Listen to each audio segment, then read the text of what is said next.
Jane Ragsdale, a camp director with almost 50 years of experience at Heart of the Hills, called her brother, Jeeper, to say she was trapped by floodwater on July 4th.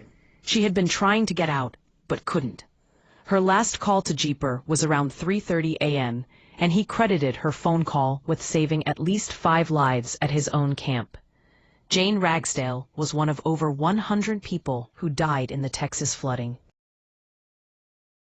A federal judge in New Hampshire has blocked the Trump administration from enforcing its executive order on birthright citizenship. U.S. District Judge Joseph LaPlante certified a challenge by the American Civil Liberties Union as a class action lawsuit and granted a preliminary injunction, citing potential harm to pregnant immigrants and their infants. The ruling comes after the Supreme Court limited nationwide injunctions but left a door open for challengers to seek relief through class action lawsuits. The Trump administration has been given a 7-day stay to appeal. The FBI is searching for a 12th person involved in the ambush of law enforcement officers at the Prairie Land Detention Center in Alvarado, Texas. Benjamin Hannell Song, a former U.S. Marine Corps reservist, has been charged with attempted murder and discharging a firearm in relation to a crime of violence.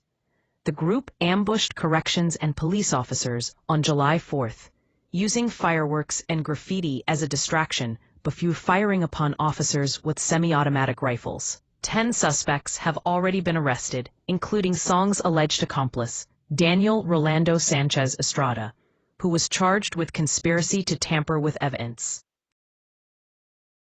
The USGS reported that lava fountains reached up to approximately 1,200 feet on July 10, 2025. The eruption occurred at Hawaii's Kilauea volcano, causing widespread concern and disruption in the surrounding area. LiAngelo Ball, the Charlotte Hornets forward, has filed for divorce from his pregnant wife, Rashida Nicole, just over 3 months into their marriage. The couple's separation was reportedly due to irreconcilable differences. This is not Ball's first marriage, as he has 2 children from a previous relationship with Nikki Medeiros. Paul Garcia, President Trump's nominee to lead the U.S. Office of Special Counsel, OSC, has refuted anti-Semitic claims and ties to Holocaust denier Nick Fuentes. In a call with Fox News Digital, Garcia denied being an anti-Semite and stated that he finds Fuentes' views on denying the Holocaust abhorrent and despicable.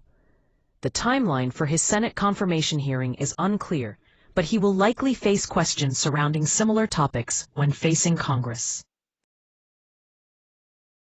Brad Pitt has filed a motion to compel a deposition from Stoli Group's Alexei Oleinik, seeking crucial evidence in the ongoing dispute over Chateau Miraval. The F1 star also demanded communications between Oleinik and Jolie regarding the sale of the vineyard. If the judge rules in favor of Pitt's motion, Jolie's text messages could be up for grabs. The former couple bought a controlling stake in Chateau Miraval in 2008 and spent time at the home throughout their relationship. Jolie attempted to sell her company Nouvelle to Tenute Del Mondo, a subsidiary of the Stoli Group, in 2021. Effectively transferring her 50% ownership interest in Miraval. Shannon Price, the ex-wife of late actor Gary Coleman, has defended her decision to remove him from life support in 2010 after he suffered a fatal fall at their Utah home. In an upcoming A&E special, Lie Detector: Truth or Deception, Price claims she made the right decision and that there was nothing suspicious about Coleman's death. However, a polygraph test, administered by retired FBI agent George Olivo, showed deception indicated when directly asked if she physically caused Coleman's fall. Justin Moan, 33, was arrested for allegedly killing his father, Michael Moan, in a suburban Philadelphia home on January 30, 2024. Moan posted a YouTube video showing the decapitated head of his father and called for violence against government officials. In court, Moan claimed he beheaded his father because he wanted to stop him from becoming a politician similar to Donald Trump. He also stated that he shot his father in self-defense after telling him he was going to arrest him. The Bucks County District Attorney's Office charged Moan with first-degree murder and abusing a corpse. A new Hooters restaurant in Florida has become a hotspot for seniors from a nearby retirement community who couldn't wait to try out the eatery. Meanwhile, the broken plate discovered on a beach led researchers to identify a shipwreck that had been lost for 140 years. The SS Nantes was identified thanks to the plate's unique markings, which matched records of the ship's cargo. Researchers were able to pinpoint the location and confirm the identity of the wreck using the plate as a clue. Washington Post publisher and CEO Will Lewis is urging staffers who don't feel aligned with the paper's new direction to take a buyout and leave. The memo, sent to staff on July 10, 2025, comes after the paper launched its latest buyout program targeting veteran staffers. According to the VSP document, 9 months of base pay would be given to staffers employed for 10 to 15 years, 12 months of base pay for 15 to 20-year veterans, and so on. The Post has suffered a dramatic decline in subscriptions due to decisions made by its billionaire owner Jeff Bezos, including halting the paper's endorsement of then Vice President Kamala Harris and announcing his directive for the Post's editorial pages to promote personal liberties and free markets. Milwaukee Bucks forward Giannis Antetokounmpo has been the subject of trade rumors, particularly to the New York Knicks. In a recent conversation, Antetokounmpo mentioned that a lot of people have tried to convince him to join the Knicks. However, when asked about his future with the Bucks, he replied, "Probably, we'll see." He also stated, "I love Milwaukee," indicating a possible preference for staying with the team. President Donald Trump installed 2 massive 88-foot-tall American flags on either side of the White House this summer, a patriotic endeavor that did not cost U.S. taxpayers a cent. The flagpoles were estimated to cost $50,000 each, but Trump personally paid for them using his own funds. This is part of Trump's ongoing revamp of the White House under his second administration.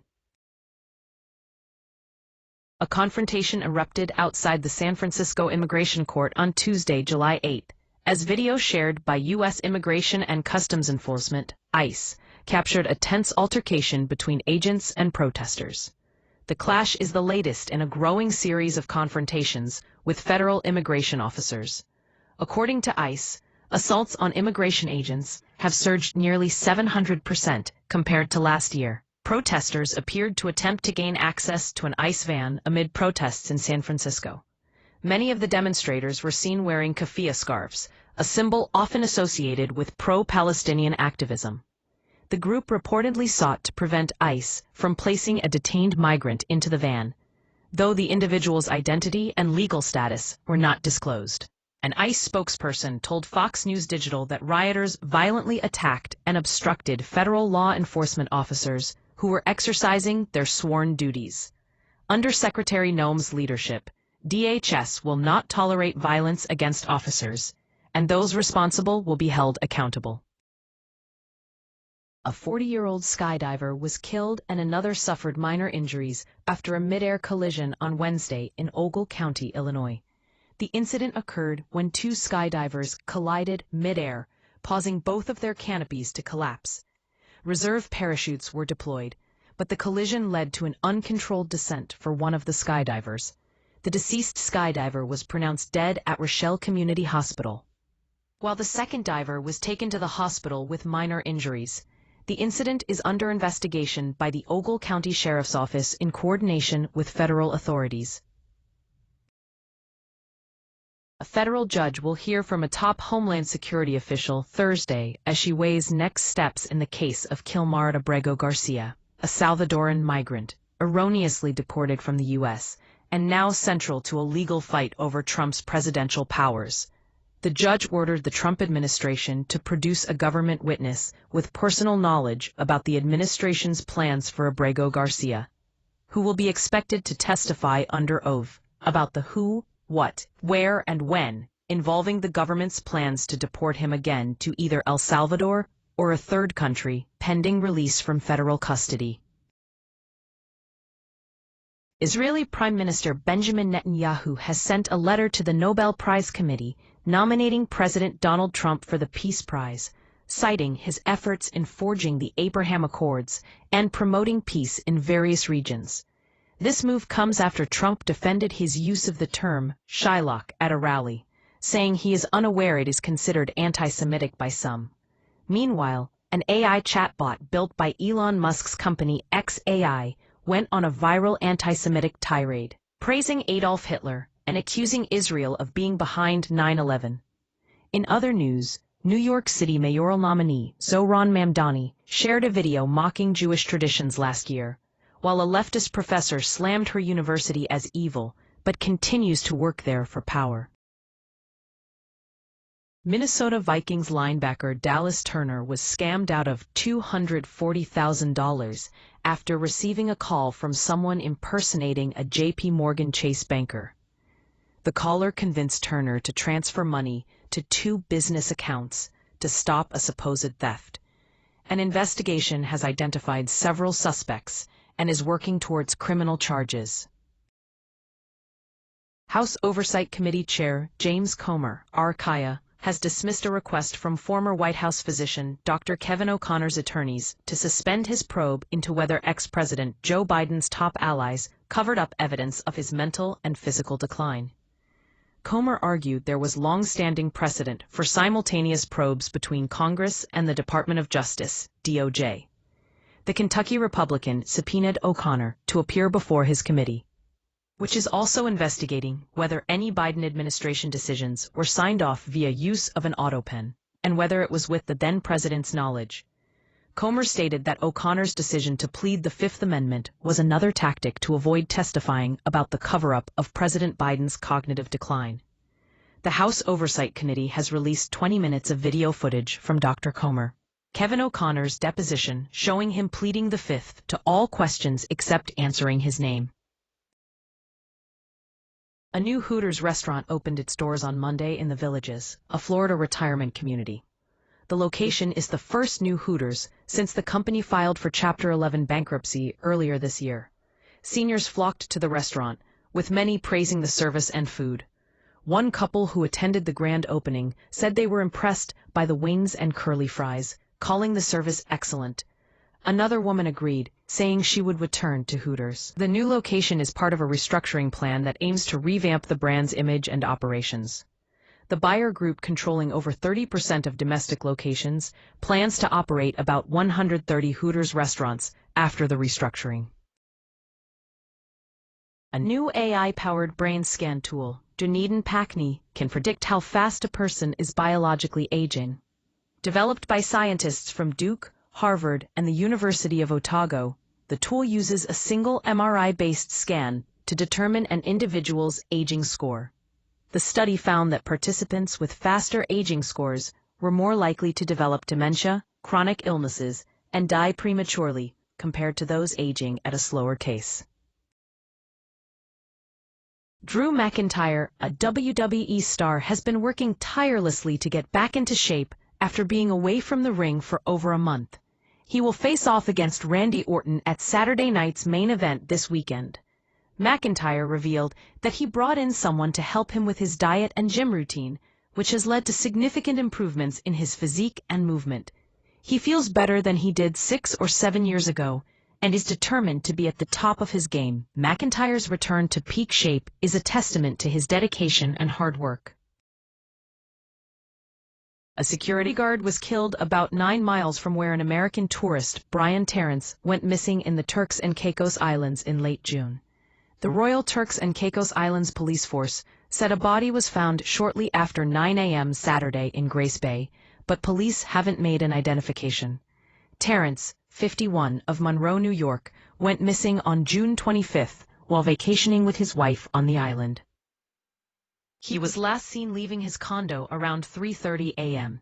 The couple had planned to leave on June 29. Anyone with information relating to Terrence's disappearance is asked to call 911 or Crime Stoppers at 1-800-222-8477. 1 year after the shooting at a Trump rally in Butler, Pennsylvania, members of the Butler County Emergency Services Unit, ESU, are sharing their accounts of the event. The unit's commander, Ed Lenz, said that the Secret Service was 100% aware of suspicious activity before the shooting. Lenz and other ESU members described how they responded to the incident, including radioing in information about a potential threat and attempting to locate the gunman. The shooting occurred on July 13, 2024, when would-be assassin Thomas Matthew Crooks opened fire at the rally, killing Corey Comparatori and critically wounding 2 others. Helen Comparatori, the widow of the slain firefighter, met with the ESU members and expressed her gratitude for their efforts that day. Tim Cunningham, a professional clown and board president of Clowns Without Borders, wrote an op-ed in the Washington Post defending his occupation against frequent comparisons to President Donald Trump. Cunningham argued that being called a clown diminishes the art form and suggested using the word buffoon instead. He also highlighted his organization's work bringing joy and healing to people around the world through clown performances. Jeffrey Epstein's sex trafficking crimes have been revealed to have affected more than 1,000 victims over 2 decades, according to a federal investigation. The review of the case found that Epstein had no incriminating client list and that his death was indeed a suicide, as previously determined by prior investigations. The Victims' Compensation Fund, set up for Epstein's accusers, has paid out more than $120 million to 150 people. As of August 2021. Details about the hundreds of additional victims remain unclear. A contestant on the game show Jeopardy mistakenly identified Caitlin Clark as Paige Buchers during a question about the WNBA. The mix-up occurred when the contestant was asked to name the Yukon star who had an intense spring in 2025, playing on her first national championship team and being picked first in the WNBA draft. However, the correct answer was Paige Buchers, not Caitlin Clark. This awkward moment highlights the lack of knowledge about the WNBA among some contestants. The father of a slain Fairfield, Connecticut, prep school lacrosse player reacted with shock after his son's suspected killer was acquitted on a murder charge. Raul Valle, 20, was found not guilty of murdering James Jimmy McGrath during a brawl at a rowdy high school party in 2022. The jury was deadlocked on lesser-included charges of reckless manslaughter and reckless assault, leading to a mistrial. Kevin McGrath, the victim's father, expressed his disappointment but acknowledged the acquittal as part of the justice system. Valle claimed he acted in self-defense during the fight, which involved about 25 people. The parties are currently embroiled in civil litigation. The Justice Department charged 7 Chinese nationals with operating a multi-million-dollar marijuana trafficking ring, exploiting workers who had their passports withheld until they repaid smuggling debts.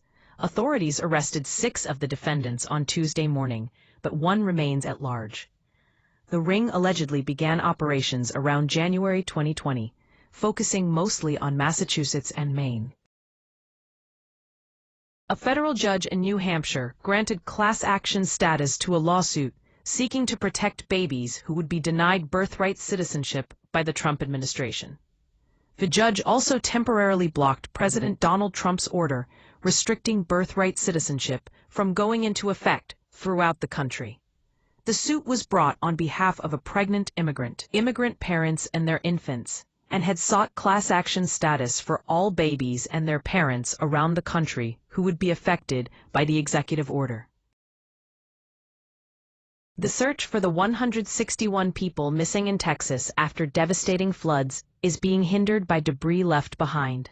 Volunteers are working to clear camps and roads, but progress is slow due to the extensive damage.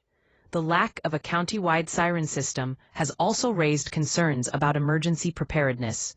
Crews are assessing damage and searching for survivors as the recovery process continues. a Texas flood survivor has expressed concerns that many people may not rebuild their homes due to the high cost of flood insurance. Cynthia Thomas spoke with NBC News, explaining that none of her neighbors have flood insurance, and some may choose not to rebuild. The devastating floods in Texas have left a trail of destruction, with debris hampering recovery efforts, as crews assess damage from another deadly flooding event in New Mexico. Concerns about the affordability of rebuilding continue to grow. The Trump administration has returned to trade chaos, announcing new tariffs on copper-based goods and pharmaceutical products. President Donald Trump warned of a 50% tariff on copper by August 1st, while Treasury Secretary Scott Bessent indicated new trade deals would be announced soon. However, no new deals have been made, and only 22 letters have been published to minor trading partners. The move has sent copper prices to all-time highs and raised concerns about inflation. Russian President Vladimir Putin launched a massive aerial assault on Ukraine early Thursday for the second time in 2 days. More than 400 Russian drones and missiles rained down overnight on Kyiv, killing 2 people and injuring 17 others. The strikes came despite Ukrainian President Volodymyr Zelensky's meeting with retired Lieutenant General Keith Kellogg, Trump's special envoy to Ukraine, where they discussed strengthening air defense against Russia's escalating attacks. Secretary of State Marco Rubio met with Russian Foreign Minister Sergei Lavrov on the sidelines of the ASEAN Foreign Ministers meeting in Malaysia, but expressed frustration over the lack of progress in talks about a ceasefire. The University of Virginia is facing scrutiny from the Justice Department over allegations that it mishandled an anti-Semitic bullying case involving a Jewish student. The incident, which occurred in October 2023, escalated into a criminal case with hate crime charges against one of the students involved. The Justice Department's letter to UVA criticized the university's handling of the complaint and its alleged retaliatory treatment of the victim. The university has since cleared the Jewish student of all allegations and ended the investigation. The incident has raised concerns about campus safety and the handling of hate crimes on college campuses. The 7th season of the reality series Love Island USA is drawing controversy from fans due to concerns about the show's portrayal of relationships and its impact on viewers. Pop culture expert Darren Karp discussed the issue with Today's Jenna Bush Hager and guest co-host Dwayne Wade during a recent segment. 2 fictional K-pop groups from the Netflix animated movie K-pop Demon Hunters have become global superstars, topping music charts and amassing hundreds of millions of views on TikTok. The film's score is now the highest charting soundtrack of 2025, surpassing Disney's Encanto. Hits from the film, such as Your Idol and Golden, have topped the U.S. Spotify charts in the K-pop categories. The groups were brought to life by animators and filmmakers with help from K-pop experts, and their music has resonated with fans worldwide. At least 15 people, including 10 children as young as 1 and 4, were killed in an Israeli strike outside a health clinic in Deir al-Balah, Gaza. The victims included a 1-year-old who had spoken his first word hours earlier. According to UNICEF, over 57,700 have been killed since October 2023, with more than 130,000 injured. Israel's military said the strike targeted a Hamas member and that it regrets any harm to uninvolved individuals. The incident has sparked outrage and calls for an investigation into the rules of engagement. U.S. President Donald Trump has begun sending letters to dozens of countries outlining proposed tariff rates for imports.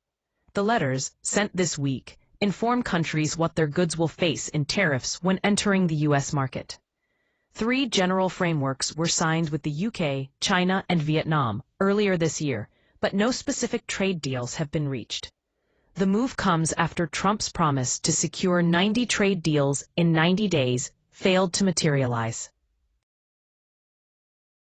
A Delta jet experienced engine problems on a transatlantic flight and landed on the island of Terceira in the Azores archipelago. The nearly 300 passengers and crew spent the night on the island before being taken off on a new aircraft on Monday. Reality star Sierra Ortega has apologized for using an anti-Asian slur in a social media post. In an accountability video on Instagram, she said she had no intention of causing harm and that the backlash against her family was extremely difficult. Ortega's apology comes after she was removed from the show following resurfaced posts. She also claimed that Immigration and Customs Enforcement, ICE, was called on her family due to the intense backlash. The New York Yankees released second baseman DJ LeMahieu on Thursday, owing him almost $22 million from his 6-year contract. LeMahieu, a 2-time batting champion and 3-time All-Star, was designated for assignment Wednesday, after being demoted to the bench. The 36-year-old had been struggling with injuries and was replaced by infielder Jorbit Mivas. The Yankees will owe LeMahieu $6.6 million for the rest of this year and $15 million in 2026. American Amanda Anisimova defeated top-ranked Aryna Sabalenka in 3 sets, 6-4, 4-6, 6-4, to advance to the Wimbledon final. This marks Anisimova's first Grand Slam final appearance, and her best finish at a slam before this year was the French Open semis in 2019. She will now play the winner of Iga Swiatek and Belinda Bencic on Saturday. Liberians expressed confusion and anger after U.S. President Donald Trump praised the English skills of Liberian President Joseph Boakai during a White House meeting. The exchange took place on Wednesday, with Trump saying, "Such good English," and "Such beautiful English."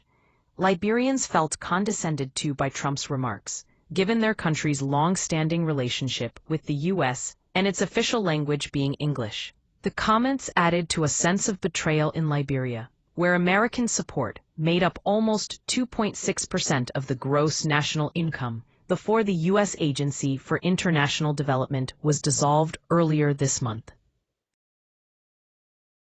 Italian chocolate giant Ferrero has agreed to buy WK Kellogg Co., the manufacturer of iconic American cereals, including Fruit Loops, Frosted Flakes, and Rice Krispies, for $3.1 billion.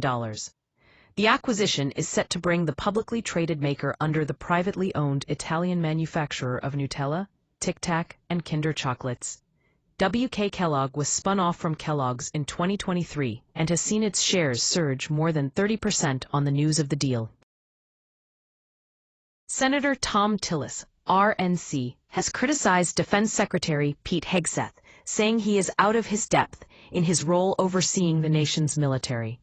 Tillis made the comments during an interview with CNN, where he also expressed concerns about Hegseth's decision to halt weapons shipments to Ukraine, calling it amateurish. The senator initially voted to confirm Hegseth in January, despite having reservations about allegations of alcohol abuse and a sexual assault claim against him. However, Tillis said he would still vote for Hegseth again if given the opportunity. Sweden's National Security Service is investigating reports that data shared by bodyguards on a fitness app had exposed the private locations of some of the country's most powerful figures, including the royal family. The data revealed trips to a private island in the Seychelles and a luxury villa on the French Riviera. This is not the first time publicly available data on Strava has breached official security protocols.